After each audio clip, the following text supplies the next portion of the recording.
انعامات و فرمودات جو ہمیں نظر آتے ہیں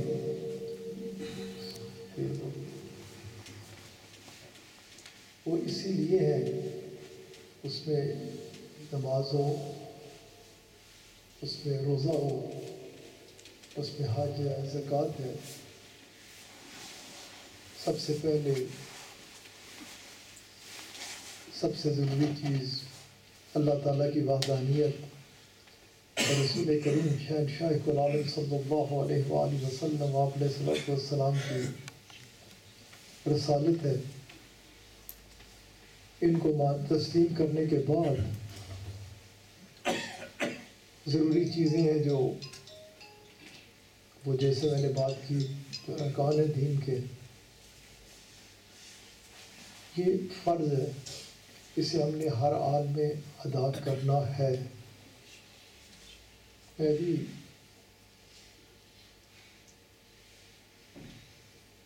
آنے سے پہلے جو جمعہ تھا وہ 12ویں پاک تھی، اور اس سے پہلا جمعہ مجھے کرم ہوا، احسان ہوا اللہ کریم کا، مدینہ منورہ میں ادا کر رہا ہوں۔ اور جیسے کہ موڑ نہیں لگتی کہ تو جو بات کرتا رہتا ہے ٹھیک کرتا ہے۔ امام صاحب کا جو خطبہ تھا اس دن مسجد نبوی شریف میں، اس کا آغاز انہوں نے مسلم شریف کی اسی حدیث مبارک سے کیا کہ جس میں جو میں اکثر آپ احباب کے آگے بیان کرتا ہوں۔ بڑی خوشی ہوئی مجھے کہ ایک تو تقویت ملتی ہے نا کہ ٹھیک ہے تو یہ باتیں کرتا رہتا ہے، ٹھیک کرتا رہتا ہے۔ اسی سے آغاز تھا ان کا کہ خطبے کا، مسلم شریف کی حدیث انہوں نے بیان کی کہ رسول اللہ صلی اللہ علیہ وآلہ وسلم آپ علیہ السلام آپ رونق افروز ہیں۔ میں نے بات کی یقینی طور پہ یہ ارکان دین جو ہے یہ بہت ہی ضروری ہے، لازم ہے۔ آپ علیہ السلام کا بڑے واضح فرمان مبارک ہے کہ شناختی مومن کی نماز ہے، روزہ ہے، صاحب استطاعت کے لیے حج ہے، صاحب نصاب کے لیے زکوٰۃ ہے۔ یہ بہت ضروری ہے، لیکن یہ ہمیں لے کے کدھر جاتی ہے؟ کیا اس سے ہمیں حاصل کیا ہوتا ہے؟ اسے ہمیں بہت ضروری ہے کہ ہم حاصل کریں، اور یہ بھی ذہن میں رکھیں کہ ہمیں بڑا شوق ہوتا ہے کہ ہمارے اکاؤنٹ میں کچھ ہو، ہم اس کے لیے بڑی تگ و دود کرتے ہیں، ہمیں بڑی خواہش ہوتی ہے کہ ہم دنیا میں کچھ اکٹھا کر لیں، بڑی تگ و دود کرتے ہیں۔ ہر بندہ اس دوڑ میں لگا ہوا ہوتا ہے کہ میرے پاس یہ ہو جائے، میں یہ حاصل کر لوں، میرے پاس بہت سارے رنگین کاغذ ہوں، میرے پاس بہت سارے گھر ہوں، بہت کچھ ہو۔ لیکن ایک لمحے کے لیے ابھی آپ اگر میں اور آپ ہمیں اس چیز کا خوب علم ہے کہ دنیا سے جانا ہے، بندہ دنیا میں آتا ہی جانے کی خاطر ہے۔ رسول اللہ صلی اللہ علیہ وآلہ وسلم علیہ السلام کا یہ فرمان مبارک ہمیں ہر وقت یاد رکھنا چاہیے کہ آپ فرماتے ہیں موت کو ہمیشہ یاد رکھا کرو۔ تو اس سے یہ ہوتا ہے کہ فکر آخرت بندے کو مل جاتی ہے کہ مرنا ہے۔ جب یہ خیال آتا ہے کہ مرنا ہے تو پھر اسے پتہ ہوتا ہے، اس چیز کا خوب علم ہوتا ہے کہ آگے جیسے قرآن کریم میں بھی مسئلہ ہمارے ساتھ یہ ہے کہ ہم پڑھتے ہیں لیکن ادھر اس کو کا اثر نہیں ہوتا۔ جب جس آیت مبارک کا میں ذکر کرنے لگا ہوں کہ ذرے برابر خیر اور ذرے برابر شر آپ آگے موجود پائیں گے جو آپ بھیجیں گے اپنے اکاؤنٹ میں۔ حضرت عمر رضی اللہ تعالیٰ عنہ جب آپ نے اس آیت مبارک کو سنا نا رسول اللہ صلی اللہ علیہ وآلہ وسلم سے، تو آپ یہ آیت مبارک پڑھا کرتے تو دھاڑے مار مار کے رویا کرتے۔ آپ کی زبان مبارک سے نکلا کرتا کہ کاش میں ایک دن کا ہوتا، میں کیسے حساب دوں گا آگے، کس طرح سے، کون حضرت عمر رضی اللہ تعالیٰ عنہ، میں آپ بیچارے ہماری تو کوئی اوقات ہی نہیں نا کہ جن کو سب سے پہلے تو یہ کہ یہ خوشخبری ملی ہوئی ہے کہ اللہ آپ سے راضی اور آپ اللہ سے راضی. مطلب ادھر ہی سرٹیفکیٹ مل گیا, خوشخبری مل گئی, جن کے بارے میں رسول کریم شاہ العالم صلی اللہ علیہ وآلہ وسلم فرماتے ہیں کہ اگر میرے بعد نبی ہوتا تو عمر ہوتے, لیکن بے شمار فضیلتیں ہیں. اس وقت ان کے حوالے سے بات کرنا شروع کروں, جمعے کا دن ہے, وقت تھوڑا سا, بے شمار فضیلتیں ہیں جن کے پاس آسمان کے تاروں سے بڑھ کر چمکتے دمکتے اعمال ہیں, جن پر ٹھپا لگا ہوا ہے. رسول اللہ صلی اللہ علیہ وآلہ وسلم آپ نے مہر لگائی ہوئی ہے, اور ہم اپنے گریبان میں جھانکیں تو شرم آتی ہے کہ ہمارے پلے کیا ہے, ہم کیا حاصل کر سکے ہیں, ہمارے پاس ہے کیا. وہ ہستی, وہ شخصیت کہ جن کے پاس اتنے اعمال, جن کے پاس جنہیں رسول اللہ صلی اللہ علیہ وآلہ وسلم کی طرف سے خوشخبریاں ملی ہوئی, وہ جب یہ سنتے تھے نا کہ ذرے برابر خیر بھی اور ذرے برابر شر بھی آگے موجود پاؤ گے, تو پھر لرزہ داری ہو جایا کرتا تھا. میں آپ ہم ایک سیکنڈ کے لیے, یہ تقریباً سب کو آیت یاد ہوگی, سب نے قرآن کریم پڑھا ہوا ہے, لیکن کیا جب ہم یہ پڑھتے ہیں تو ہمارے اوپر کوئی کیفیت طاری ہوتی ہے؟ کیا ہمارا دھیان اس طرف جاتا ہے کہ ہم نے آگے جانا ہے اور آگے ہمارے لیے موجود ہوگا کہ ہم نے کس انداز سے زندگی کو گزارا ہے, کیا لے کے آئے ہیں؟ نہیں, ہم پڑھتے ہیں اور اللہ کرے اس کے کرم اور اس کے فضل سے ہم پڑھیں تو ہمارے دل پہ اس کا اثر بھی ہو, اور ہمارے ذہن میں یہ خیال رہے کہ کل جا کے میں نے جواب دینا ہے, کل مجھے اس کے حضور پیش ہونا ہے. خیر جو میں بات کر رہا تھا کہ ہم سب کو علم ہے, سب کو پتہ ہے کہ آگے جو کچھ ہم کر رہے ہیں شب و روز, یہ ہمارے نامہ اعمال میں درج ہو رہا ہے اور اسے ہم آگے موجود پائیں گے. اور اسی حوالے سے میں بات کر رہا تھا کہ رسول کریم شاہ العالم صلی اللہ علیہ وآلہ وسلم صحابہ کرام رضوان اللہ تعالیٰ علیہم اجمعین کو جہاں یہ فرماتے کہ موت کو ہر وقت یاد رکھو, اسی طرح سے آپ صلی اللہ علیہ وآلہ وسلم صحابہ کرام رضوان اللہ تعالیٰ علیہم اجمعین کو فرمایا کرتے کہ جنازوں کے ساتھ جایا کرو تاکہ تمہیں ہر وقت اس چیز کا شدت سے احساس رہے کہ آج ہم کسی کو چھوڑ کے آئے ہیں, کل ہمیں بھی کوئی یہاں چھوڑ کے چلا جائے گا.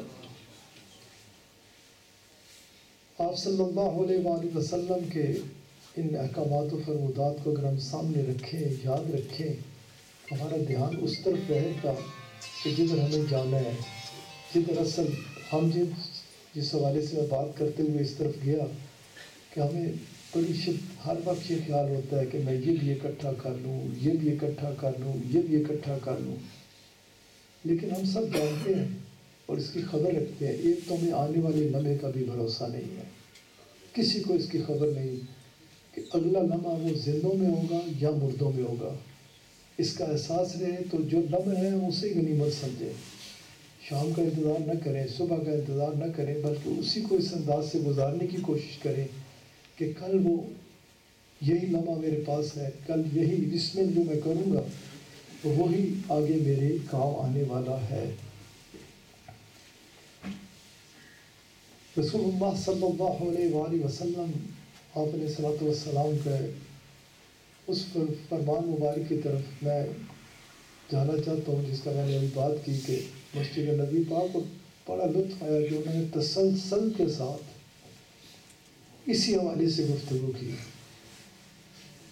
کہ اصل چیز ہمارے پاس ہے کیا, کون سی چیز ہے جو ہمارے لیے قیمتی ہے, کون سی چیز ہمارے کام آنے والی ہے, جو کہ میرا الحمدللہ پاکستان ہو یا دنیا کا کوئی کونا, میرا تقریباً ہر وقت اسی طرف خیال رہتا ہے.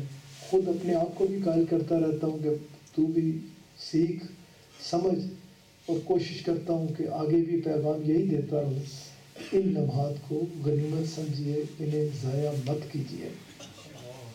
جس طرح ہم ضائع کر دیتے ہیں اسی حوالے سے بات کرنا چاہتا ہوں اور وہی حدیث مبارک آپ احباب کے آگے رکھتے ہوئے جو تھوڑا سا وقت ہے اس پہ بات کرتا ہوں کہ رسول اللہ صلی اللہ علیہ وآلہ وسلم آپ علیہ السلام رونق افروز، اور میرا خیال ہے میرے ساتھ جو چلنے والے بچے ہیں میری روحانی اولاد، ہر ایک کو یہ حدیث مبارک یاد ہے، لیکن یاد ہونے کے بعد کیا ہم کوشش کرتے ہیں کہ ہم اس کی طرف توجہ بھی دیں، خیال بھی رکھیں، نماز پڑھتے ہیں اور ہمیں اگر یہ حدیث مبارک یاد ہو کہ یہ نماز میری ہے یا کسی کے کھاتے میں چلی جائے گی، روزہ رکھتے ہیں یہ سوچتے ہیں کہ کیا یہ روزہ اس دن میرے حساب میں ہی ہوگا یا میں خالی ہو جاؤں گا۔ آئیے وہی حدیث مبارک رسول کریم شہنشاہ کل عالم صلی اللہ علیہ وآلہ وسلم آپ علیہ السلام رونق افروز ہے، اور آپ صلی اللہ علیہ وآلہ وسلم کا وہ دربار پاک کہ جس کے بارے میں اللہ کریم نے فرمایا کہ جو یہ دے وہ لے لیا کرو، اور جس سے یہ روک دے اس سے رک جایا کرو، رک جایا کرو اور رک جایا کرو۔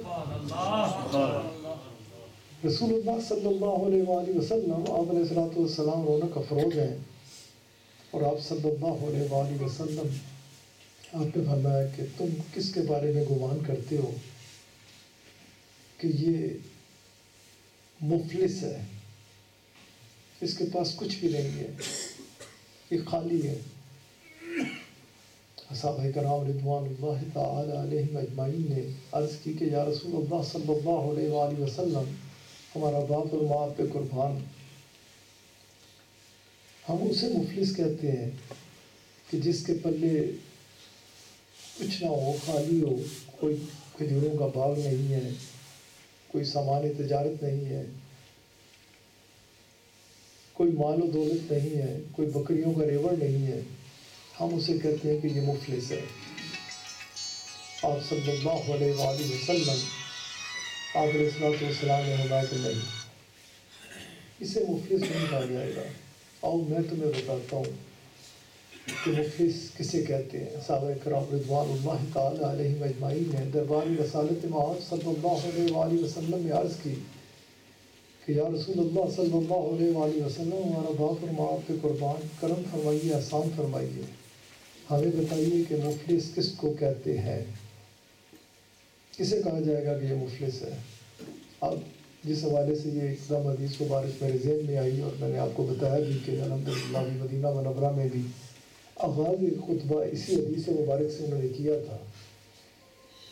آپ صلی اللہ علیہ وآلہ وسلم آپ علیہ السلام نے فرمایا کہ ایک شخص دنیا سے جاتا ہے، جب وہ دنیا سے گیا تو اس کے پاس پہاڑوں کی مانند اعمال تھے، نمازیں تھیں، روزے تھے، حج کیے ہوئے تھے، زکوٰۃ دیتا تھا، کوئی تھوڑے بہت نہیں۔ حدیث مبارک میں آپ علیہ السلام نے فرمایا کہ پہاڑوں کی مانند وہ اعمال لے کے ساتھ گیا۔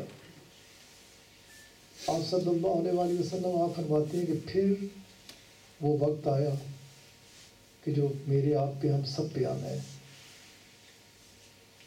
اللہ کے حضور کھڑے ہو جانا ہے، پیش ہونا ہے، اور اللہ تعالیٰ نے، اور یہ بھی ذہن میں رکھا کریں کہ جو کچھ رسول اللہ صلی اللہ علیہ وآلہ وسلم آپ علیہ السلام کے احکامات و فرمودات ہیں نا، وہ انہیں ہمیں اسی طرح سے سامنے آنا ہے۔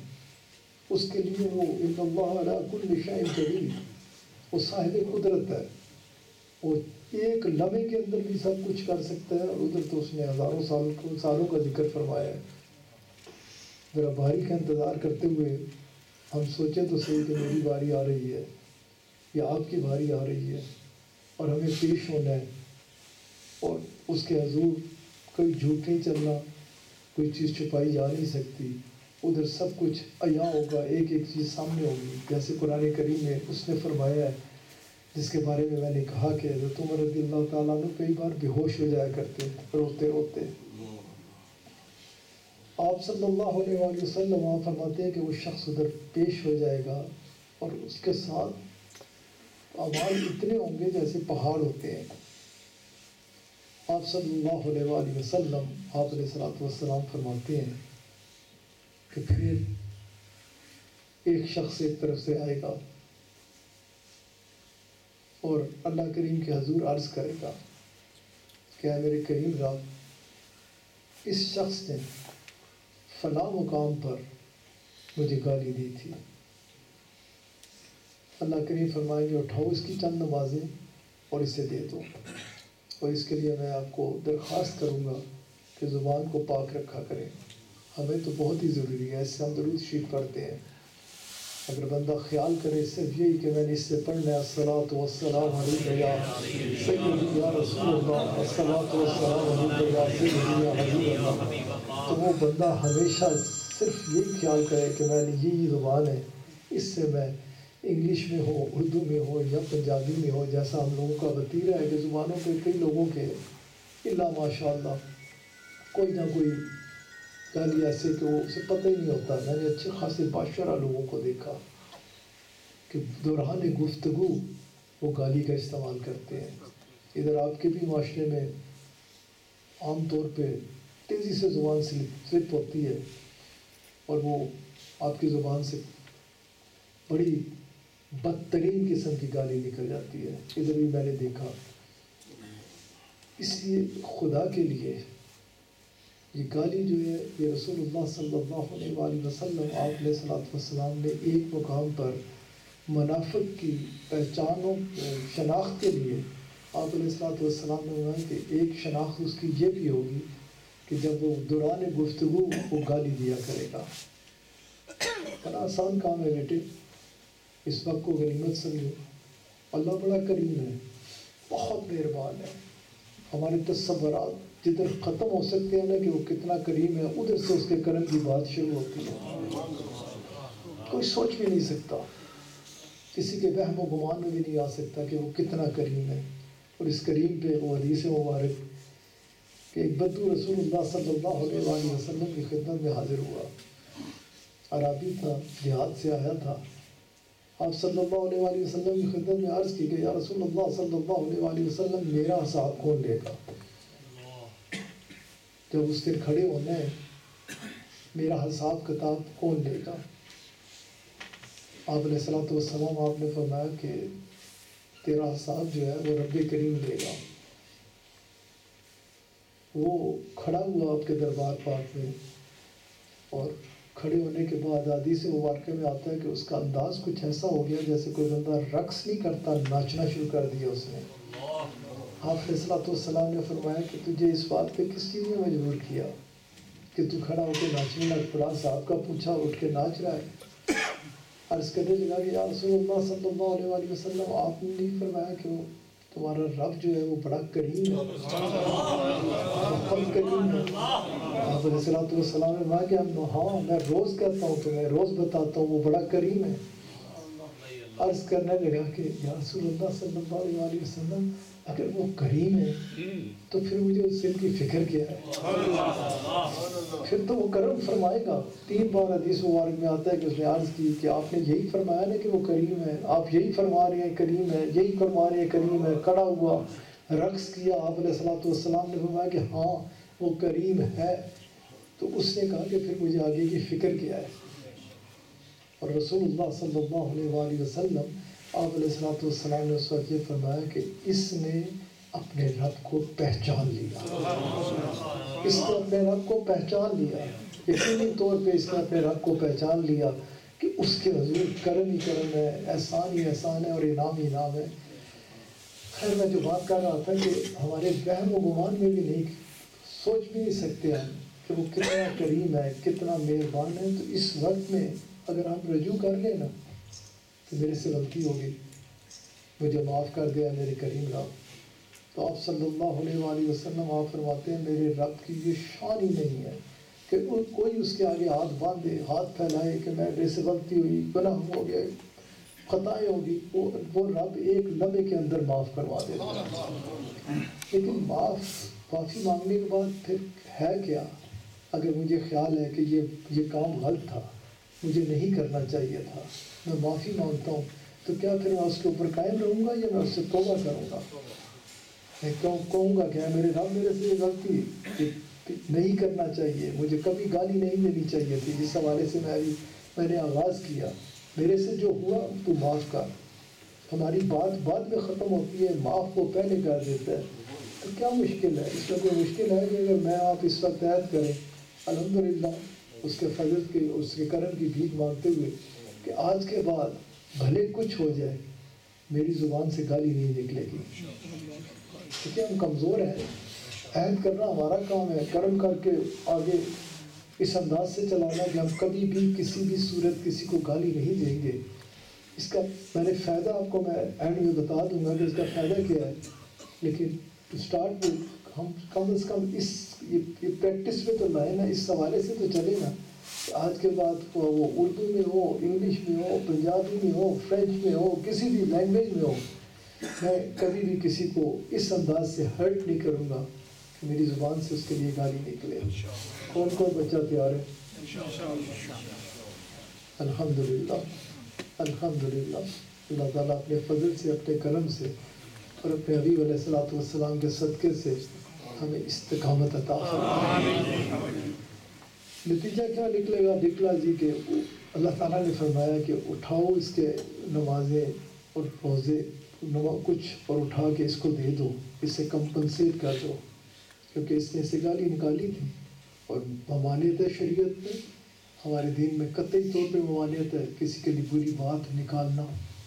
لیکن قبلہ صاحب کتنا اچھا سلو میں خطاب فرما رہے تھے کہ ہم تو بھائی عزیز، ہم مذہب اس سے چھوڑ کے، ہمارا دین تو ہمیں اسے کیا سکھاتا ہے؟ خبردار دوسروں کو بھی کبھی کوئی بری بات مت کہو، کفار کے لیے بھی ان کو بھی برا جملہ مت کہو، ان کے مذہبی رہنماؤں کے لیے نہیں کہو، ان کو برا مت کہو۔ یہ ہمارا دین ہے جس پہ ہمیں فخر ہے کہ ہمارا دین جو ہے سراسر امن، سلامتی، پیار، محبت اس کا درس دیتا ہوا نظر آتا ہے۔ کسی بھی جگہ فتنے کی طرف نہیں لے کے جاتا، کسی بھی جگہ فساد کی بات نہیں کرتا، کسی بھی جگہ کسی کو تکلیف اور دکھ دینے کی بات نہیں کرتا۔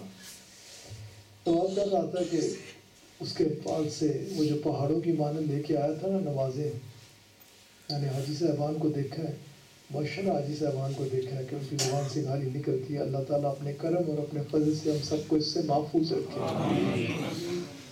دوسری لائن لگی ہوئی ہوگی، پیچھے سے ایک اور صاحب آئیں گے اور وہ عرض کریں گے اللہ کریم کے دربار میں کہ یا اللہ تیرے سے بڑھ کر کون جاننے والا ہے کہ یہ میری غیبت کیا کرتا تھا، میرے بارے میں جہاں بیٹھتا تھا برے جملے کہتا تھا، برے انداز کو اختیار کرتا تھا، کہتا تھا فلاں ایسا ہے، فلاں ایسا ہے، فلاں ایسا ہے، جو اس وقت میرا خیال ہے پسندیدہ مشغلہ ہے لوگوں کا کہ لوگوں پہ کیچڑ اچھالنا، لوگوں پہ پرخچے اڑانا، لوگوں کو کے لیے بری بات کرنا۔ اور رسول اللہ صلی اللہ علیہ وآلہ وسلم آپ علیہ الصلوۃ والسلام نے جب غیبت کی ممانعت فرمائی نا، جب آپ علیہ الصلوۃ والسلام نے فرمایا کہ غیبت کرنے والے کا روزہ نہیں ہوتا، وہ فاقہ مت کرے، کیونکہ روزہ تو تقوی کی طرف لے کے جاتا ہے۔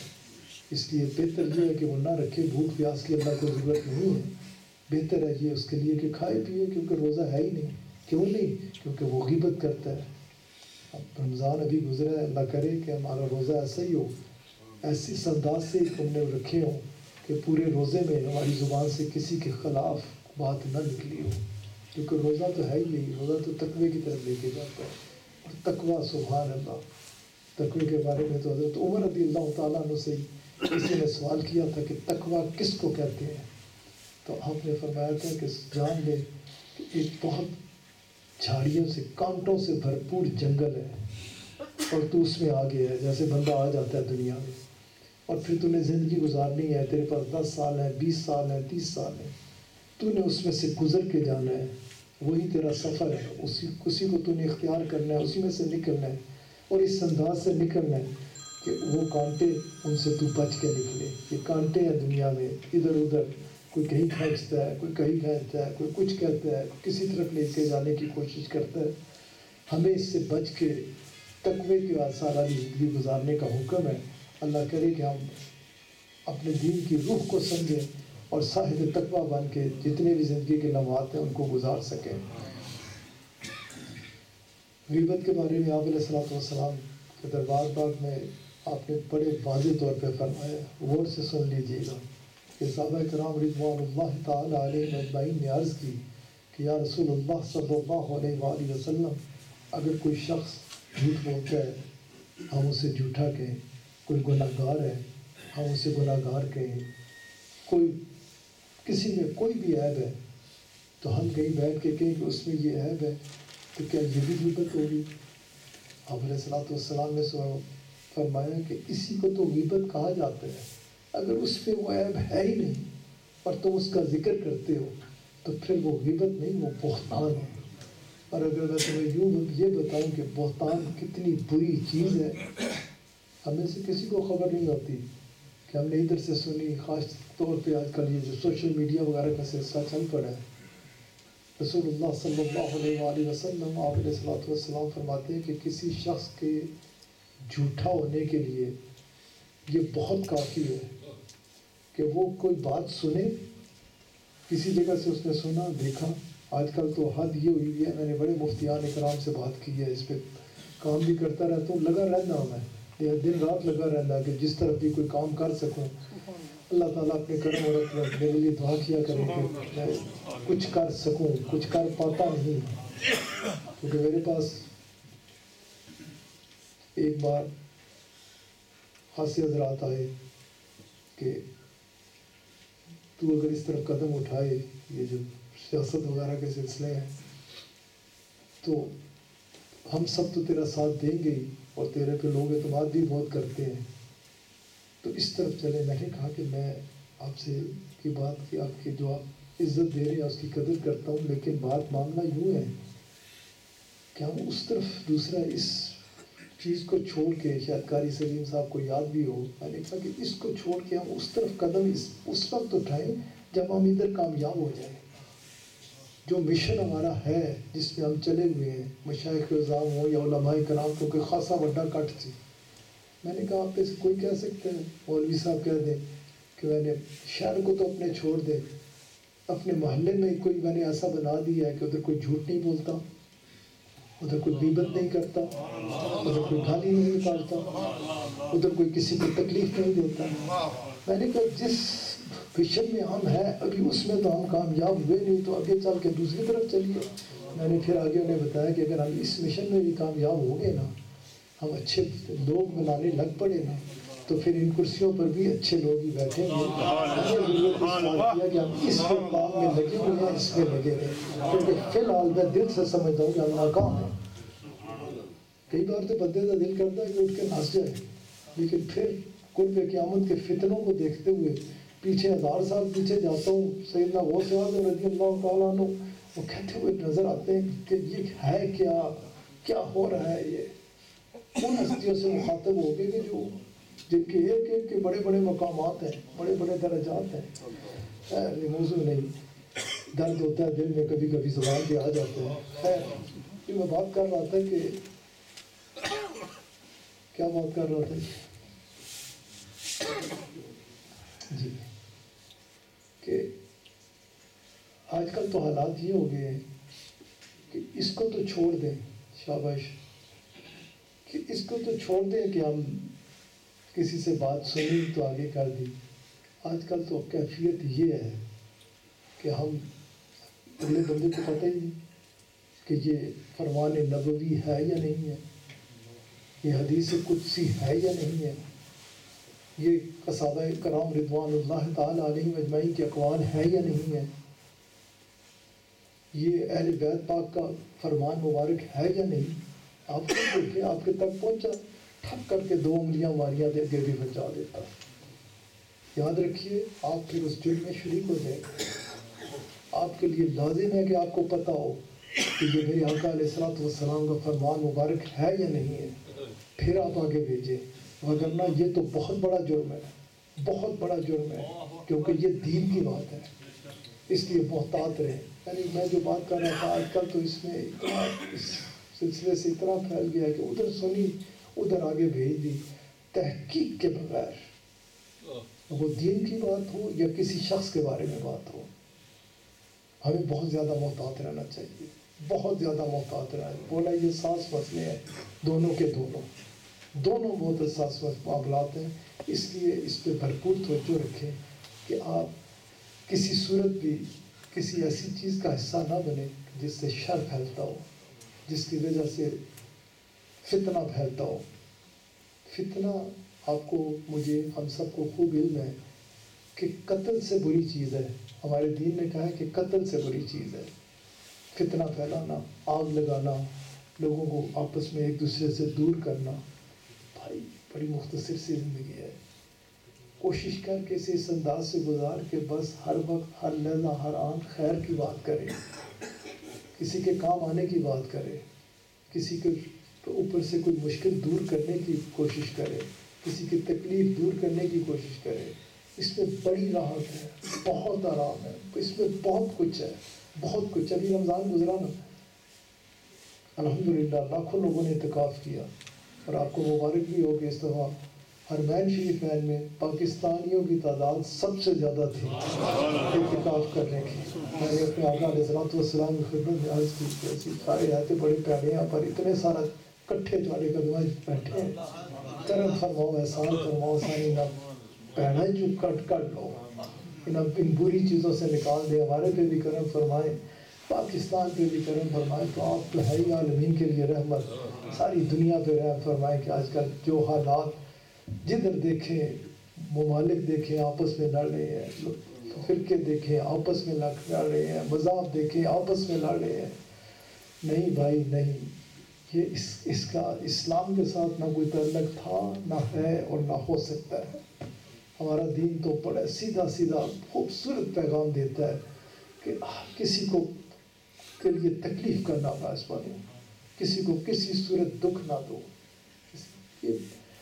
اگر کیونکہ مسئلہ یہ حق اور باطل انہوں نے رہنا ہے، خیر و شر نے رہنا ہے، نہ کوئی یہ ممکن نہیں کہ ان کو ختم کیا جا سکے، کیونکہ یہ دنیا امتحان گاہ ہے.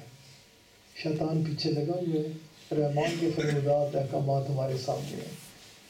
جب بھی ہم نے رحمان کے فرمودات کی طرف چلنا ہے، شیطان نے پکڑ کے کھینچنا ہے، کیونکہ اس نے اس کی مہلت دے رکھی ہے، اس نے گرانے کی کوشش کرنی ہے.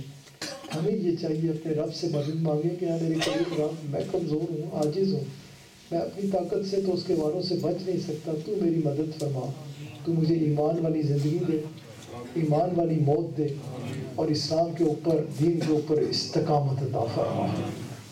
سیکنڈ نہیں لگتا. آپ علیہ الصلوۃ والسلام ایک دن رونق افروز، اور آپ صلی اللہ علیہ وآلہ وسلم آپ نے فرمایا کہ میں یہ بھی دیکھتا ہوں کہ ایک شخص اتنی محنت کرتا ہے، ساری رات عبادت، دن عبادت، اور یہاں تک کہ وہ اتنی عبادت کرتا ہے کہ اس کے اور جنت کے درمیان ایک بالش کا فاصلہ رہ جاتا ہے. ادھر سے وہ پھسلتا ہے اور جا کے جہنم کے گڑھے میں گر جاتا ہے.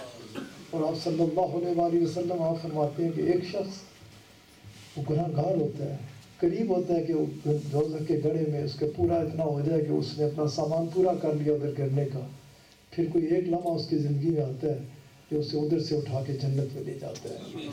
اس لیے دنیا میں ڈر کے رہنا چاہیے. یہ حدیث مبارک بیان کرنے سے مطلب یہ ہے کہ مولوی صاحب ہو یا پیر صاحب، استاد ہو یا شاگرد، متقی پرہیزگار ہو یا مجھ جیسا گناہ گار، ڈر کے رہا کرو، معافی مانگتے رہا کرو. ہر ویلے اس کے اگے عرض کیتا کرو سونیا تیرے بغیر کوئی چارہ نہیں ہے، تو اپنے کرم سے اس سے نکال سکتا ہے. اور ڈرے ہوئے بندے کا فائدہ یہ ہوتا ہے کہ اس کے پاس ٹائم ہی نہیں ہوتا کہ اے کیسا ہے، بی کیسا ہے، سی کیسا ہے، ڈی کیسا ہے. اس کو تو فکر ہوتی ہے کہ میں کیسے بچوں. وہ تو اس فکر میں لگ جاتا ہے کہ میں کس طرح سے. رسول اللہ صلی اللہ علیہ وآلہ وسلم آپ علیہ الصلوۃ والسلام ایک دن رونق افروز ہیں، اور آپ صلی اللہ علیہ وآلہ وسلم میں کہ صحابہ کرام کی تربیت فرماتے ہوئے کہ ہر وقت اللہ سے ڈر کے رہنا، خوف زدہ رہنا. حالانکہ تمہیں مل چکی ہے سیدھی خوشخبری. آپ صلی اللہ علیہ وآلہ وسلم آگے میری وجہ سے ملی ہے نا، تو سنو میرے سے زیادہ اللہ سے قریب کوئی نہیں. سچ آیا کہ اہل سنت و جماعت کو تو خوب اچھا پتہ ہے. آگے میرے سے زیادہ اللہ سے قریب کوئی بھی نہیں ہے، کائنات میں کوئی نہیں، نہ فرشی نہ عرشی جو میرے سے زیادہ قریب ہو. سب سے زیادہ اللہ کا قرب مجھے حاصل ہے، میں اپنے رب کے سب سے زیادہ قریب ہوں. اور آپ علیہ الصلوۃ والسلام نے کہا کہ سن لو کہ مجھ سے زیادہ اس سے ڈرنے والا بھی کوئی نہیں. مطلب تم ساری دنیا میں دیکھو نا، میرے سے زیادہ قریب بھی کوئی نہیں اور میرے سے زیادہ اس سے ڈرنے والا بھی کوئی نہیں. بڑی کمال کی چیز ہے. روایات میں آتا ہے کہ ایک شخص نے کیا کیا، ڈرتا تھا، گناہگار تھا لیکن خوفزدہ تھا، اپنے اس پہ شرمندہ رہتا. سنا تھا کہ قبر ہے، سخت عذاب ہے.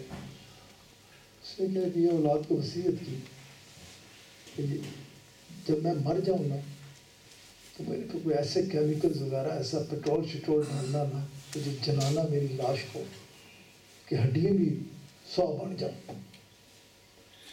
پھر میری اس کو ساری خاک کو لینا، کچھ کو جا کے پہاڑوں پہ پھینک دینا، کچھ کو پانی میں ڈال دینا، ایسی خاک بھی ادھر ادھر کرنا کہ یہ بھی ذرہ ذرہ ادھر ادھر چلا جائے. اولاد کو وصیت کر دی. اولاد نے ویسے کیا، ان سے وعدہ لے گیا تھا. ادھر ایسا کیا، ادھر اللہ تعالیٰ نے اس کے ایک لمحہ لگتا ہے اکٹھے کیے سارے خاک کو، جسم کے آپ جیسا تھا ویسے ہی. اللہ تعالیٰ نے فرمایا کہ آپ بتاؤ. کہنے لگا کیا بتاؤں، تجھے تو پتہ ہے نا میں نے کیوں کیا تھا. ڈرتا تھا تیرے سے، تیرے عذاب کا سامنا کرنے کی ہمت نہیں تھی، اس لیے یہ کیا تھا. اللہ تعالیٰ نے فرمایا کہ تو میرے سے اتنا ڈرتا تھا، کیا تجھے پتہ نہیں میں کتنا کریم ہوں، جا میں نے تیرے سارے گناہ معاف کر دیے. ڈر خوف اس کو ذہن میں رکھا کریں. اس کا سب سے بڑا فائدہ یہ ہے، آپ ایک لمحے کے لیے دنیا میں رہتے ہیں نا، میں آپ کسی پریشانی میں مبتلا ہو جائے، اللہ نہ کرے، اللہ تعالیٰ مجھے آپ کو آزمائشوں امتحانوں سے بچا کے رکھے، ہمارے گناہوں کو درگزر کرے، ہمیں سزا نہ دے. امتحان آزمائش تھے اور ڈیاں بھی ہوتی ہے اسی طرح بیچارے. ہمیں بس اپنے کرم سے ہماری کوتاہیوں کو معاف کر دے. معاف تبھی کرے گا نا جب ہم ایسے کریں گے کہ اللہ معاف کر دے. وہ بڑا کریم ہے، مہربان ہے. ایک لمحے کے لیے ذرا خیال کریں کہ جب بندہ کسی جگہ پھنس جاتا ہے کیا کیفیت ہوتی ہے بندے کی. وہ بڑا خالص ہو جاتا ہے، اور اس کا اس نے قرآن کریم میں ذکر بھی کیا ہے کہ تو اتنا کھرا خالص ہو کے مجھے پکارتا ہے نا، بندے کو اس کے علاوہ نظر جو کوئی نہیں آتا. کہتا ہے یا اللہ کرم کر دے، معاف کر دے، جو غلطیاں بتائیں معاف کر، مجھے اس پریشانی سے نکال، مجھے اس مصیبت سے نکال، میری یہ تکلیف دور کر دے. اللہ کریم یاد آتا ہے نا، وہ یاد آتا ہے نا اسے، اللہ اس کو پکارتا ہے. تو وہ اتنا کریم مہربان ہے، وہ قرآن کریم میں فرماتا ہے کہ میں تجھے معاف کر دیتا ہوں، میں تیرے پہ کرم فرما دیتا ہوں. لیکن تو پھر اسی ڈگر پہ چل پڑتا ہے، پھر مجھ سے معافی مانگتا ہے، پھر میں معاف کرتا ہوں، پھر تو درکوت، پھر مجھے بھولتا ہے، لیکن میں تجھے نہیں بھولتا. تو جب دنیا کی طرف رجوع کرتا ہے میں تیرے پھر گناہ معاف کر دیتا ہوں. لیکن اس وقت جو میں بات کر رہا ہوں کہ اس وقت ہم کتنے خالص کھڑے ہو کے اپنے رب کو پکارتے ہیں. اس وقت ہمیں اس کے علاوہ کچھ نظر نہیں آتا. کتنے خالص ہوئے ہوتے ہیں کہ یا اللہ تو کرم کر، احسان کر. اس وقت ہمارا ذہن کسی بھی برائی کی طرف نہیں جا رہا ہوتا. صرف ایک ہی ہوتا ہے کہ میں نفل پڑھ لوں، میں اتنی تسبیح بول لوں، میں یہ صدقہ خیرات کر دوں. صرف ایک ہی چیز ہوتی ہے کہ وہ راضی. وہ جو وقت ہوتا ہے نا، اس وقت کو یاد رکھا کریں، اسے راحت میں بھول نہ جایا کریں. وہ وقت اگر آپ یاد رکھیں گے نا، تو اگر آپ جاننا چاہتے ہیں نا کہ اللہ والے کیسے بن جاتے ہیں، کہ وہ اس کیفیت سے نکلتے ہی کبھی نہیں. ان کے اوپر ہر وقت وہی کیفیت ہوتی ہے. ادھر ہمارے اوپر یہ کیفیت ہوتی ہے، میرے سے کوئی جو ہوا ہے، میرے پریشانی ہے، یہ پریشانی دور ہو جائے. ان کی یہ پریشانی ہوتی ہے کہ کہیں ہر وقت اس میں رہتے ہیں کہ کہیں وہ مجھ سے ناراض نہ ہو جائے، کہیں میں اس کی خوش نصیبی کو کھو نہ بیٹھوں. وہ اس کو سامنے کے رکھے ہوئے ہوتے ہیں. خیر، کہ میں بات کر رہا تھا کہ آپ صلی اللہ علیہ وآلہ وسلم، واپس جاؤں اسی حدیث پاک پہ، اپنی بات کو سمیٹنے کی کوشش کرو کہ یہ ہر اس بندے کو آپ علیہ الصلوۃ والسلام نے مخاطب فرمایا ہے کہ جو نمازی ہے، روزے رکھتا ہے، حج کے لیے جاتا ہے، عمرے کرتا ہے، لیکن ان کی روح کو نہیں سمجھتا. کرتے ہوئے آپ علیہ الصلوۃ والسلام، آپ نے فرمایا کہ ایک شخص حاضر ہوگا اور کہا کرے گا، عرض کرے گا یہ میری غیبت کرتا تھا. بدترین عمل ہے، بدترین. رسول اللہ صلی اللہ علیہ وآلہ وسلم آ فرماتے ہیں زنا سے بدتر ہے غیبت کرنا. مطلب زنا کتنا بڑا گناہ کبیرہ ہے. اللہ تعالیٰ اپنے کرم اپنے فضل سے تمام مسلمانوں کو اس بدترین عمل سے بچا کے رکھا. لیکن رسول اللہ صلی اللہ علیہ وآلہ وسلم آپ نے جب اس غیبت کو کی مذمت فرمائی، آپ نے کہا کہ اس سے بچو، تو آپ نے کہا کہ یہ زنا جو ہے نا وہ چھوٹا ہے، اگر ان دونوں کو ساتھ رکھا جائے تو یہ غیبت ہے، یہ اس سے بڑا گناہ ہے. لیکن ہم کہاں خیال کرتے ہیں، ہماری توجہ ادھر کہاں جاتی ہے. خیر ادھر تو کھڑا ہوگا، آپ علیہ الصلوۃ والسلام فرماتے ہیں، اللہ کریم فرمائے گا کہ اس کے، اور یہ یاد رکھیں ایک حدیث مبارک میں آپ علیہ الصلوۃ والسلام نے دنیا میں بھی فرمایا کہ ایک بندہ جو کسی کی غیبت کرتا ہے اس کو زمین کے اوپر ہی، یہ جو یہ آپ حسن مفلس کے بعد فرماتے ہوئے آپ نے دنیا میں بھی بتایا کہ اسی وقت ہوتا کیا ہے کہ جس کی وہ غیبت کر رہا ہوتا ہے، اس غیبت کرنے والے کا عمل اس کی طرف چلا جاتا ہے جس کی وہ غیبت کر رہا ہے، اور اس کا جو گناہ ہے وہ اس کے بدلے میں آ جاتا ہے. اس لیے یہ کوئی اچھی بات نہیں ہے، یہ خود اپنے آپ کو نقصان دینے والی بات ہے. اس سے بچنا چاہیے، بچنا چاہیے اور بچنا چاہیے. آپ علیہ الصلوۃ والسلام فرماتے ہیں اس کے کچھ اعمال جو ہے وہ اس کے پلے چلے جاتے ہیں.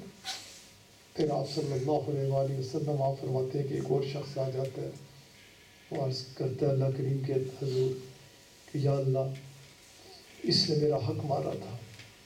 آپ علیہ الصلوۃ والسلام فرماتے ہیں کہ اس کے کچھ اعمال اس کے حوالے کر دیے جائے تاکہ اس کا پورا ہو حق. ہے وہ بڑا کریم. مجھے پھر اس کے کرم کی بھی بات یاد آتی ہے کہ آپ صلی اللہ علیہ وآلہ وسلم، آپ علیہ الصلوۃ والسلام آپ صلی اللہ علیہ وآلہ وسلم آپ فرماتے ہیں کہ اس کے کرم کی بات کرتے ہوئے، اور یہ چیزیں ہمیں اس کی طرف لے جانے والی ہیں، اس کے ساتھ تعلق کو مضبوط کرنے والی ہے. بے فکر ہو جانے کے لیے نہیں ہے. اس سے پتہ چلتا ہے کہ وہ اتنا کریم، اتنا مہربان، اتنا معاف کرنے والا، اتنا درگزر فرمانے والا، ہمارے سے اتنی محبت کرنے والا ہے. تو یہ چیزیں تو ہمیں اس طرف لے کے جاتی ہے کہ جب وہ ہمارے سے اتنا پیار کرتا ہے تو ہمیں بھی ہر چیز سے بڑھ کر اس سے ہی پیار کرنا چاہیے. اور جب اس سے پیار کریں گے تو اس کو وہ انداز نہیں ہوگا کہ خالی زبانی پیار کریں، پھر اس کے احکامات و فرمودات پہ چلیں گے. اور جب اس کے احکامات و فرمودات پہ چلیں گے تو یہ ہمارے اپنے فائدے کے لیے، ہمیں خود اس کا فائدہ حاصل ہوگا، خود اس سے ہمارے اوپر کرم ہوگا، احسان ہوگا. خیر آپ صلی اللہ علیہ وآلہ وسلم آپ فرماتے ہیں کہ دنیا میں ہی نا کوشش کیا کرو کہ کسی کے ساتھ کوئی معاملہ ہے تو اس سے ٹھیک کر دو. آگے یہ اس حدیث مبارک کو بھی رکھیں تو اس سے بھی ہمیں نظر آتا ہے کہ ادھر بڑا مسئلہ ہے. آپ صلی اللہ علیہ وسلم فرماتے ہیں کہ ادھر اس بندے کا اختیار ہوگا کہ وہ تمہیں معاف کرے یا نہ کرے. لیکن آپ نے فرمایا کہ تم جانتے ہو کہ تمہارا رب تمہارے سے کتنی محبت کرتا ہے، وہ کتنا کریم ہے کہ ادھر اگر کھڑے ہو گئے اس کو بلا لیا گیا جس نے زیادتی کی تھی، اور ادھر دوسرا جو ہے وہ معاف کرنے کو تیار نہیں ہے. آپ علیہ السلام فرماتے ہیں کہ اللہ تعالیٰ کو اس پہ ترس آئے گا، اپنے بندے پہ رحم آئے گا کہ یہ ادھر پہنچ گیا ہے، پھنس گیا ہے. قانون یہ ہے کہ وہ معاف کرے گا تو اس کو معاف کیا جائے گا، اگر وہ معاف نہیں کرے گا تو اسے سزا بھگتنی پڑے گی، دوزخ میں اتنے دن ایسے گزارنے پڑیں گے. وہ ڈرا ہوگا کیا کروں، وہ یاد کرے گا کاش میں نے دنیا میں معاملہ ٹھیک کر لیا ہوتا، سینے سے لگا لیا ہوتا، ایسے کر کے معافی مانگ لی ہوتی. آپ علیہ السلام فرماتے ہیں اس کو سہما ہوا، ڈرا ہوا، اسے پتہ چل رہا ہوگا، فرشتے بتا رہے ہوں گے کہ اگر اب اس نے تجھے معاف نہیں کیا تو تجھے اتنا عرصہ جہنم میں گزارنا ہوگا. آپ علیہ السلام فرماتے ہیں کہ اللہ تعالیٰ فرشتوں کو حکم فرمائے گا کہ یہ جس کے اوپر زیادتی ہوئی تھی نا، اسے کوئی اچھے سے مقامات دکھاؤ جنت کے۔ میرے پیارے دوست، خدا کے لیے خدا سے دوستی کر، اللہ کا واسطہ ہے، اس کو پکڑ لے مضبوطی سے، وہ بہت کریم ہے، بہت مہربان ہے۔ میں نے غاز میں کہا تھا جدھر ہماری سوچیں ختم ہوتی ہیں ادھر سے اس کے کرم کی ابتدا ہے۔ وہ بہت زیادہ چاہتا ہے تجھے مجھے، وہ ہم سے بہت پیار کرتا ہے، تصور نہیں کر سکتے۔ ہم ایسے ادھر ادھر ٹکرے مارتے ہیں، ادھر ادھر کی چیزوں کے پیچھے بھاگتے ہیں۔ ہمیں تو اس کی رضا کے لیے، اس کی خوشنودی کے لیے متحرک رہنا چاہیے اور کھڑے ہو جانا چاہیے۔ میرے کریم رب، بس تو راضی ہو جانا، تیری رضا مجھے چاہیے، اس کے علاوہ کچھ نہیں چاہیے۔ تیری خوشنودی کے مجھے تمنا ہے، تجھے پانا چاہتا ہوں۔ علماء آتے ہیں ہمارے پاس، روز آتے ہیں، آپ کو کوئی گالی دے آپ نہ اس کا نوٹس لیں، معاف کر دیں، وہ راضی ہوگا۔ آپ کو کوئی تکلیف دے آپ اس کا بدلہ لینے کی نہ سوچیں، وہ راضی ہوگا۔ آپ کا کوئی حق چھین لے، آپ اس کی رضا کی خاطر اس فتنہ نہ پیدا کریں، وہ راضی ہوگا۔ آپ اپنی ضرورت، کسی کو اپنی ضرورت ہے پھر بھی کسی کی ضرورت پوری کر دیں، وہ راضی ہوگا۔ اس کو راضی کرنے کے لیے یہ مخلوق خدا کا جو ہے نا رستے، یہ جگہ جگہ پہ جسے ہم سمجھتے ہیں کہ یہ میرے لیے مصیبت آ گئی، یہ راضی ہونے کے ذریعے ہے، اس کی خوشنودی ملتی ہے۔ حضرت ابراہیم علیہ السلام کے لیے جب آگ جلایا گیا نا، سامنے آگ تھی، جبرائیل امین تشریف لے آئے، عرض کی کہ اللہ کے خلیل ہے، اللہ کے دوست، مجھے حکم فرمائیے، میں اتنی طاقت رکھتا ہوں کہ ایک لمحے میں اس آگ کو بجھا بھی سکتا ہوں، ایک لمحے میں آپ کو یہاں سے اٹھا کے لے جا سکتا ہوں، ایک لمحے میں ان سب یہ آپ کے دشمنوں کو آپ سے کہیں دور پھینک سکتا ہوں۔ حضرت ابراہیم علیہ السلام نے فرمایا کہ ابراہیم مجھے یہ بتاؤ، رب دیکھ رہے ہیں؟ ابراہیم نے کہا کہ آپ خوب جاننے والے ہیں، وہ دیکھ رہا ہے، اسے پتہ ہے۔ تو جبرائیل امین کو حضرت ابراہیم علیہ السلام نے فرمایا کہ وہ دیکھ رہا ہے، وہ جانتا ہے، اس کے سامنے ہے، اور اگر اس کی یہ منشا ہے، دوستی تو کسی چیز دوستی تو بڑی کمال کی شے ہے۔ دوستی تو کہتے کسی، اس نے مجھے خلیل کہا ہے، میں اس کا دوست ہوں، اور اگر میرا دوست میری اس چیز میں راضی ہے کہ ابراہیم ادھر سے اٹھے اور ادھر جائے، ایک لمحہ لگے گا جل کے خاک سوا ہو جائے گا، نتیجہ کیا نکلے گا؟ وہ دیکھ رہا ہے، وہ راضی ہو جائے گا، اور وہ میرے سے راضی ہونا چاہتا ہے۔ ایک منٹ مجھے لگے گا اور میں اسے راضی کر لوں گا، تو مجھے ادھر سے اٹھا کے لے کے جانا چاہتا ہے؟ مجھے ایسا نہیں کرنا۔ وہ پھر دوست بھی دیکھ رہا تھا، وہ جبرائیل امین کو بتاتا جاتا تھا، میرے دوستوں کو دیکھنا ہے تو دیکھو، یہ میرے دوست ہیں کہ جو ایک استقامت کا پہاڑ ہوتے ہیں، جن کی منشا یہ ہے، جنہیں پتہ ہے کہ دنیا میں ایک اور کچھ بھی نہیں، دنیا میں ہم آئے ہیں تو وہ راضی ہو جائے۔ تو ابراہیم علیہ السلام نے فرمایا کہ اگر ایک لمحے میں اسے پا لوں گا، اس سے کی خوشنودی حاصل کر لوں گا، تو مجھے اور چاہیے کیا؟ نتیجہ آپ سب کو پتہ ہے کیا ہوا آپ کے ساتھ، کس طرح وہ ٹھنڈی ہوگی، کیسے آج ہماری نماز مکمل نہیں ہوتی جب تک ہم درود شریف میں حضرت ابراہیم علیہ السلام کے اوپر سلام نہیں بھیجتے۔ تو یہ بڑے فائدے کے سودے ہیں، اس میں فائدہ ہی فائدہ ہے، فائدہ ہی فائدہ ہے، اور فائدہ ہی فائدہ ہے، اس میں بے پناہ فوائد ہے۔ تو کوشش یہ کریں کہ ادھر اپنے معاملات کو خراب نہ کریں۔ ادھر اگر آپ لوگوں نے الصلاۃ والسلام علیہ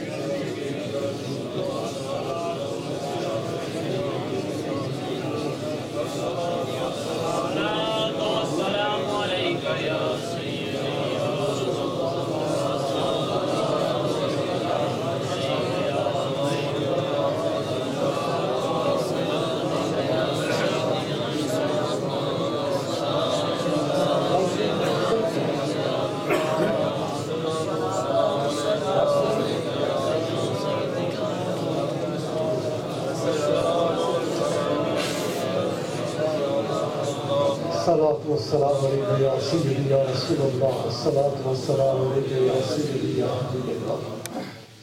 تو کوشش اس صبر کی کریں کہ بس ایک چیز کا ہمارے دلوں میں خوف رہے کہ کہیں وہ ہمارے سے ناراض نہ ہو جائے، اس کی خوشنودی کو ہم نہ کھو بیٹھیں۔ کوئی بس میں اکثر و بیشتر آپ علیہ الصلوۃ والسلام کی رحمت کی طرف دیکھتے ہوئے، جس طرح آپ نے سکھایا سمجھایا، ان کو دیکھتے ہوئے یہ سیدھا سیدھا نظر آتا ہے، لیکن میں ہمیشہ آپ کو ایک چیز ضرور کہوں گا، روز محشر وہ دن رسول اللہ صلی اللہ علیہ وآلہ وسلم کی شفاعت آپ کے اختیار میں ہوگا، اور آپ ایسے کریم ہیں، آپ کو اس کریم نے ایسا کریم بنایا ہے کہ آپ کسی کو تکلیف میں دیکھ سکتے ہی نہیں، کسی کو تکلیف میں دیکھ نہیں سکتے۔ وہ بہت مہربان ہے۔ وہ قبلہ صاحب سناتے ہیں کہ پچھلے حاضری پہ ان کے آگے آگے کوئی پٹھان تھا، تو وہ کہہ رہے ہیں کہ جب آ کے قریب پہنچا نا، تو اس طرح پٹھانوں کی عادت ہوتی ہے، اردو ذرا ٹوٹی پھوٹی بولتے ہیں، اپنی پشتوں میں نہیں اردو میں لگا ہوا تھا کہ آپ تو بڑا کریم ہے، آپ تو کسی کو روتا ہوا نہیں دیکھ سکتا، میں تو بہت گناہگار ہوں، آپ کے پاس آ گیا ہوں۔ قبلہ صاحب فرماتے ہیں کہ جو اس کا انداز تھا نا آقا علیہ الصلوۃ والسلام کے، چیخیں نکل گئی تھی لوگوں کی کہ وہ کس طرح استغاثہ پیش کر رہا تھا۔ تو آپ تو بڑے کریم ہیں جن کے اس پہ ہوگا، لیکن دیکھیں مرنے کے بعد قبر ہے، قبر کے بعد حشر ہے، قبر کو یاد رکھا کریں۔ ادھر آپ نے اگر اچھے طریقے سے زندگی گزاری تو جب آپ اس قبر میں جائیں گے تو وہ ایسے کھل جائے گی، پھر اس میں سے کھڑکی میں سے جنت کی ہوا آپ پائیں گے، پھر آپ کو ایسے سلا دیا جائے گا جیسے کہ دلہن سوتی ہے۔ یہ کتنا وقت ہے، کدے دندے پیڑ ہوئی کسی کی، کھان پی تے دل کرتا ہے، نیندر آتی ہے، کوئی چیز اچھی لگتی ہے، کسی سے ٹھڈ کی پیڑ ہوئے، یہی حال ہوتا ہے، سرے کی پیڑ ہوئے، یہ کچھ کی کوئی وقت نہیں ہے۔ بندہ جس طرح اچاٹ ہو جاتا ہے نا، پرے کا کھانا نہیں کھانا، جتنے اچھے کھانے ہوں، اچھا بستر، نیند نہیں آتی۔ یہ جو میں نے مثال دی نا، ان کی اس قبر کے ساتھ کوئی مثال نہیں دی جا سکتی۔ وہ بڑا سخت مقام ہے، ادھر کتنا وقت گزارنا ہے، قیامت کب قائم ہوتی ہے، کب اٹھنا ہے۔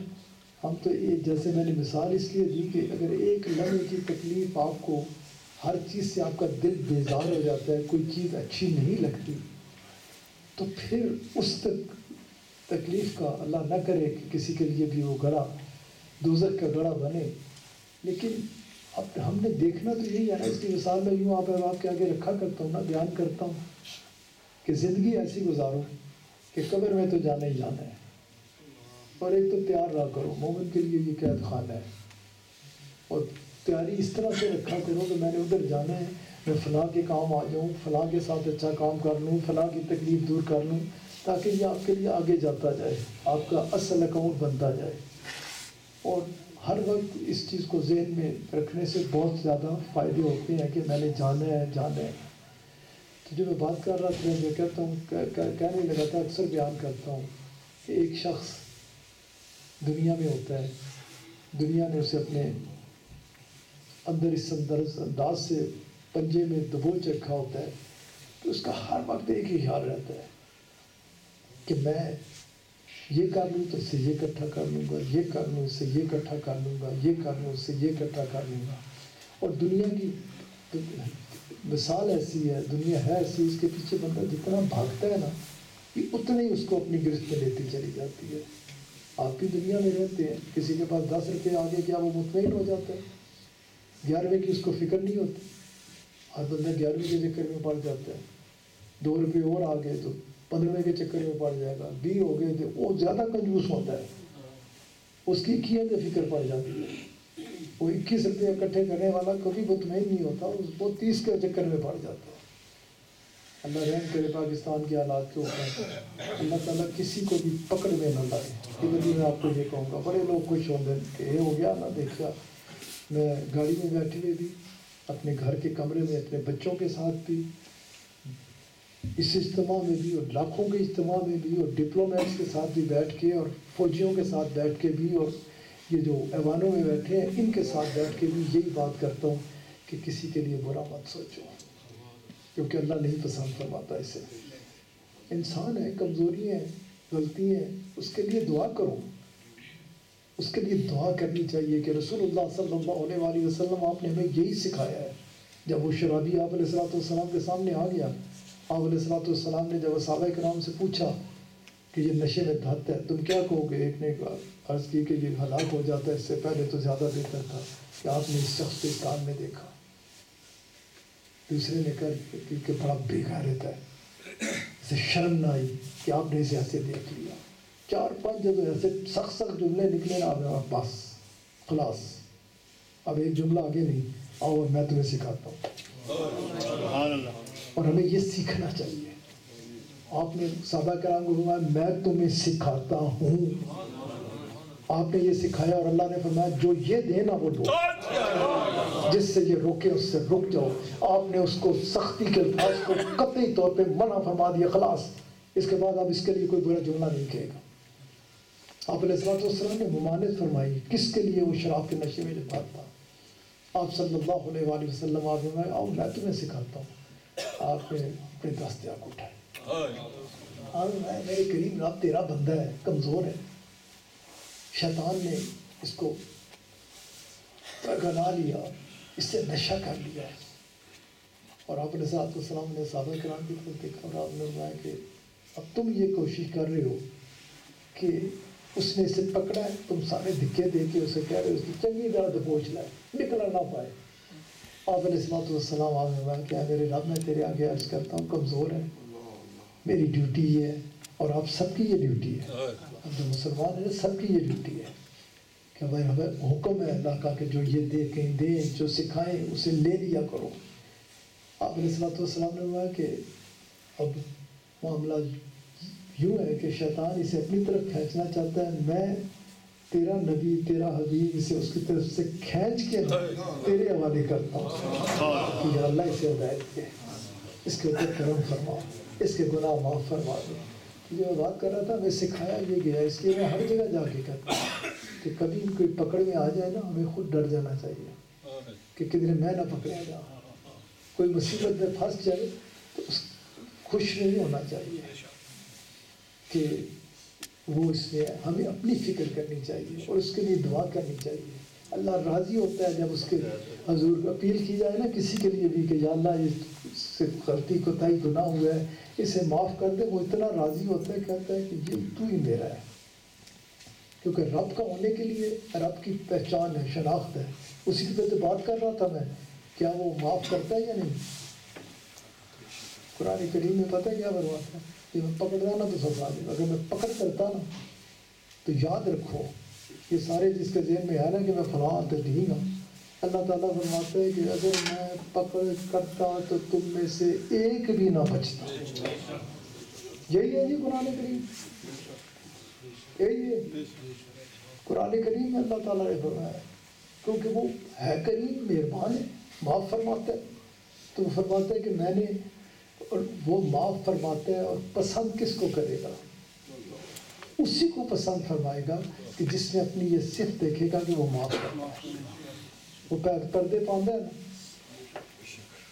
سب کے پردے ڈالتا ہے، اور ہم سب ڈرتے بھی ہیں کہ یا اللہ، افسوس اس بات کا ہے کہ ہونا یہ چاہیے کہ پر اس سے ہم خوف کھائیں۔ ہمیں اس لیے خوف ہوتا ہے کہ بیوی کو پتہ چل گیا، شوہر کو پتہ چل گیا، اولاد کو پتہ چل گیا، بھائی کو پتہ چل گیا، دوست کو پتہ چل گیا تو میں رسوا ہو جاؤں گا۔ کتنے افسوس کی بات ہے، ہمیں پتہ ہے کہ وہ دیکھتا ہے، ہمیں اس سے شرم نہیں آتی۔ اور ایک مقام پر وہ اس نے یوں بھی فرمایا، غور سے سننا، اس نے فرمایا کہ اے ابن آدم، کیا تم نے مجھے ہی سب سے کمتر سمجھا کہ تجھے دنیا والوں کو خوف تھا، میرے سے خوف نہ آیا؟ خیر جو میں بات کر رہا تھا، وہ پردے ڈالتا ہے نا، وہ پردوں کی وجہ یہ ہم بچے ہوئے ہیں، اگر نہ لگ پتہ جانا بھائی جی تو وہ کس کو پسند کرے گا؟ کیونکہ جو وہ کام کرتا ہے اسی کو وہ پسند کرتا ہے، وہ معاف فرماتا ہے، وہ معاف کرنے والے کو پسند کرتا ہے، وہ پردے ڈالتا ہے، وہ پردے ڈالنے والے کو پسند کرتا ہے، تو وہ ہماری تکالیف دور کرتا ہے، وہ لوگوں کی تکالیف دور کرنے والوں کو پسند کرتا ہے، وہ ہمیں اچھا پکارتا ہے۔ چلو ابھی شاید آپ کو میری بات سمجھ آ جائے۔ اس نے فرمایا ہے، نام لے کے نہیں فرمایا کہ فلاں فلاں فلاں فلاں فلاں، بلکہ اس نے قرآن کریم میں فرمایا ہے، بڑے واضح طور پہ فرمایا کہ تم میرے نزدیک چنی ہوئی امت ہو۔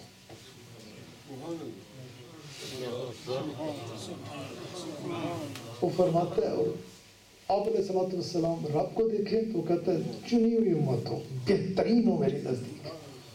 اب آپ خدا کے لیے اسی کے ساتھ کھڑے ہو نا، جب وہ کہہ رہا ہے کہ بہترین ہو تو پرے ہٹ کے کہنا نہیں میرے ربا یہ بہترین نہیں ہے، یہ بدترین ہے، تو آپ اس کے ساتھ ہوئے یا آپ شیطان کے ساتھ ہوئے؟ اس نے یہ تو قرآن کریم میں فرمایا، اور رسول اللہ صلی اللہ علیہ وآلہ وسلم آپ فرماتے ہیں مجھے اپنی امت بڑی پیاری ہے۔ اس نے آپ نے یہ نہیں فرمایا آپ ایسے ہی آئے عالمین کے لیے رحمت بن کر ہیں، آپ فرماتے ہیں مجھے اپنی امت اچھی لگتی ہے، مجھے اپنی امت سے پیار ہے۔ اور اس کا آپ علیہ الصلوۃ والسلام نے جب بھی دنیا میں تشریف لائے امتی پرہیزگار اس کی بات نہیں کی کہ وہ لوگ یقینی طور پہ آپ علیہ الصلوۃ والسلام عالمین کے لیے رحمت ہے۔ آپ علیہ الصلوۃ والسلام فرماتے ہیں کہ میں جو اللہ کریم نے قرآن کریم میں فرمایا کہ کتنا بھی گناہ، خدا کے لیے میں ایک درخواست ضرور کروں گا، میری باتوں کو غلط راہ میں دیکھ کے گناہ کی ترغیب نہیں دیتا، اللہ کی محبت کی طرف لاتا ہوں، رسول اللہ صلی اللہ علیہ وسلم کی محبت کی طرف لاتا ہوں کہ ان کی محبت میں ڈوب کر ویسے ہو جیسا، کیونکہ گروہ دو ہی ہوتے ہیں، ایک وہ اللہ کریم فرما رہے ہیں اور آپ علیہ الصلوۃ والسلام فرما رہے ہیں۔ اب اللہ کہتا ہے بہترین ہے، اچھے ہیں، مجھے پسند ہے، آپ فرماتے ہیں میری امت ہے، میں ان کو بخشواؤں گا۔ اللہ تعالیٰ نے قرآن کریم میں فرمایا گناہ گاروں پہنچ جاؤ اس دربار میں، وہ تمہیں کافی ہے تمہارے لیے، تمہارے تمام معاملات کو ٹھیک کرنے کے لیے، گناہوں کو معاف کرنے کے لیے۔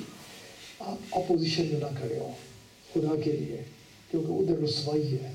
آپ وہی رنگ اختیار کریں جو اللہ اور اس کے رسول صلی اللہ علیہ وآلہ وسلم کا رنگ ہے، اور وہ ایک ہی ہے کہ وہ اسی کو دوست رکھے گا کہ جو معاف کرے گا، وہ اسی کو اپنا بنائے گا جو کسی کے عیبوں پہ پردہ ڈالے گا، وہ اسی کو اس کے ساتھ خوش ہوگا جو کسی کے تکلیف کو دور کرے گا، وہ اسی کو پسند کرے گا کہ جس کی زبان سے اچھے جملے نکلیں گے۔ اس کا بننے کے لیے یہی چیزیں ضروری ہیں، اور کوشش یہ کریں کہ آپ ان چیزوں کو اپنائیں اور اس طرف مضبوطی کے ساتھ ان چیزوں کو لے کر آگے چلیں، کیونکہ یہی فائدے کی چیزیں ہیں، یہی فائدے کی چیزیں اور یہی فائدے کی چیزیں ہیں۔ میں جو بات کر رہا تھا کہ بندہ گڑھے کی طرف جاتا ہے، ہر انسان جو دنیا کے پیچھے بھاگتا ہے، دنیا اسے اپنی گرفت میں لیتی ہے، رسوا کرتی ہے، پھر جب بندہ قبر میں جاتا ہے نا، قبر میں اندر جاتا ہے تو پھر وہی اکاؤنٹ جس سے میں نے بات شروع کی تھی اور اسی پہ بات کو سمجھتے چلا ہے کہ ہم سمجھتے ہیں کہ میرا یہ اکاؤنٹ ہے، وہ اکاؤنٹ ہے کوئی دنیا میں ایسا کہ جو دنیا کے چیزوں کو ساتھ لے کے گیا ہو؟ سب کچھ چھوڑ جاتا ہے، قبر میں وہی جاتا ہے، اولاد بھی بڑی محبت پیار والی بہت اچھے طریقے سے ادھر چھوڑ دیتی ہے، دنیا کا کوئی مکان کوئی چیز ساتھ اندر جاتی نہیں ہے۔ اب وہ جب دنیا سے کے پیچھے بھاگتا رہا نا، جب وہ گڑھے میں ہوتا ہے تو دنیا اس کے اوپر کھڑے ہو کے ہنستی ہے کہ میں نے تجھے کیسا رسوا کیا، تجھے کس طرح اپنے چکر میں پھنسائے رکھا، اب تو جان اور تیرا کام جانے، میں چلی اب اور کسی کی طرف، جیسے یہ کبھی کسی کی ہے کبھی کسی کی ہے، کبھی کسی کے ہاتھ میں ہے کبھی کسی کے ہاتھ میں، میں اب اور کسی کو اپنے چکر میں پھنساؤں گی۔ وہ بندہ ادھر اس وقت پشیمان ہو جاتا ہے، اس وقت اس کے حد سے زیادہ پریشانی کی کیفیت میں ہوتا ہے کہ اوہو میرے دین نے تو مجھے بتایا تھا، مجھے پتہ تھا، لیکن میں نے اپنا وقت ضائع کیا دنیا کے پیچھے بھاگتے ہوئے، یہ آج کاش میں اس کے چکر میں نہ آیا ہوتا۔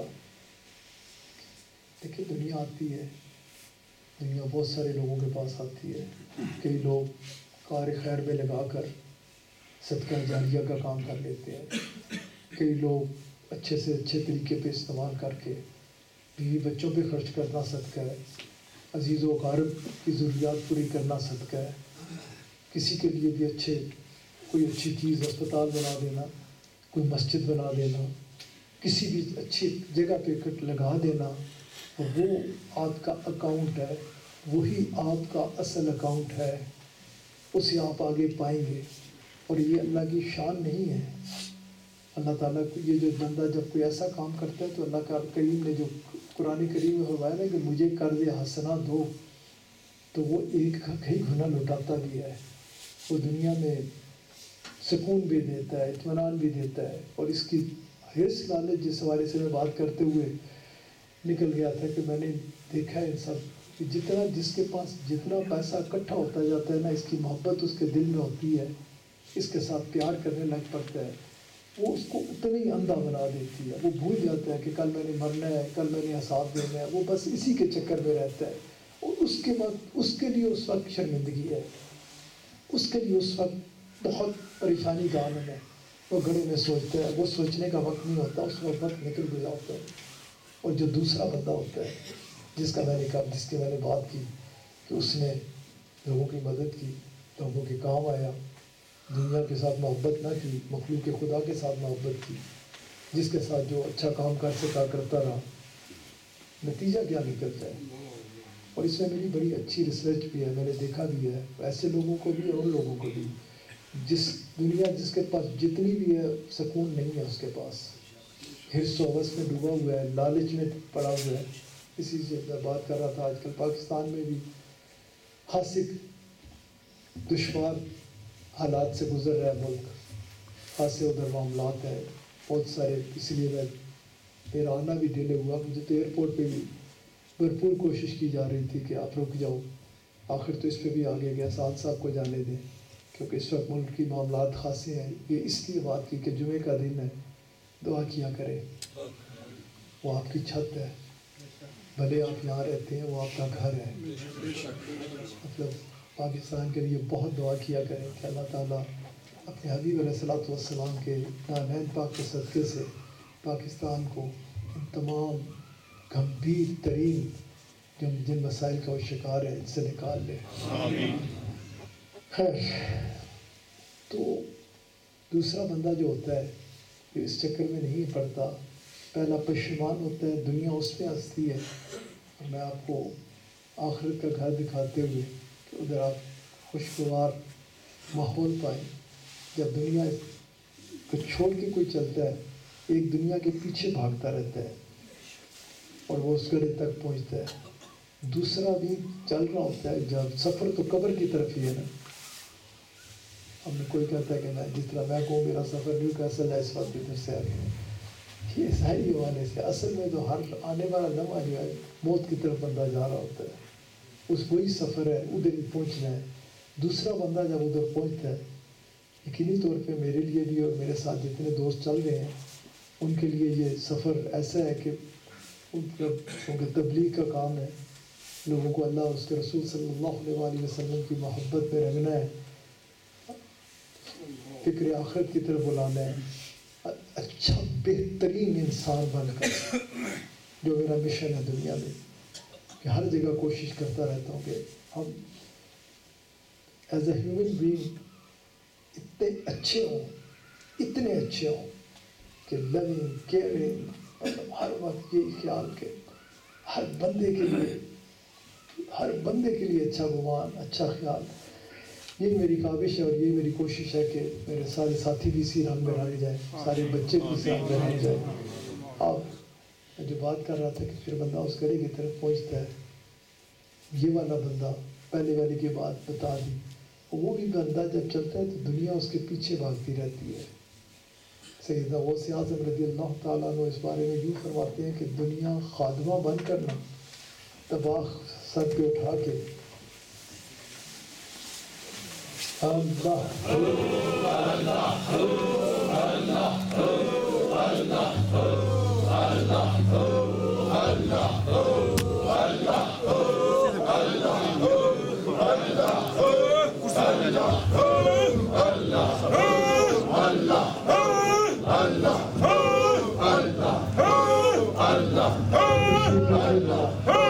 نماز جمعہ کے بعد انشاءاللہ قبلہ صاحب فرما رہے ہیں آپ سے چند باتیں کریں گے. تو وہ جب اس گڑھے میں جاتا ہے تو دنیا اوپر کھڑی، وہ پہلے وہ پریشان ہوا اور دنیا اس پہ ہنسی. وہ خیر سے اس گڑھے میں اترتا ہے، دنیا باہر اس کی کھڑی ہوتی ہے پشیمان.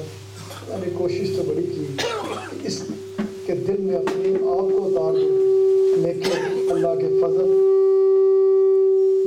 اس کے کرم اور اس کے احسانوں نے اس کو محفوظ رکھا اور وہ چلا گیا. یہ ذہن میں رکھیں کیونکہ یہ فیس میں نے بھی کرنا ہے، آپ نے بھی کرنا ہے. یہ لمحات ہے جنہیں آپ اس انداز سے گزار سکتے ہیں. آگے آپ کے لیے خیر ہی خیر ہو، خیر ہی خیر ہو اور خیر ہی خیر ہو. اور اللہ کرے ہم سب کے لیے آگے خیر ہی خیر ہو.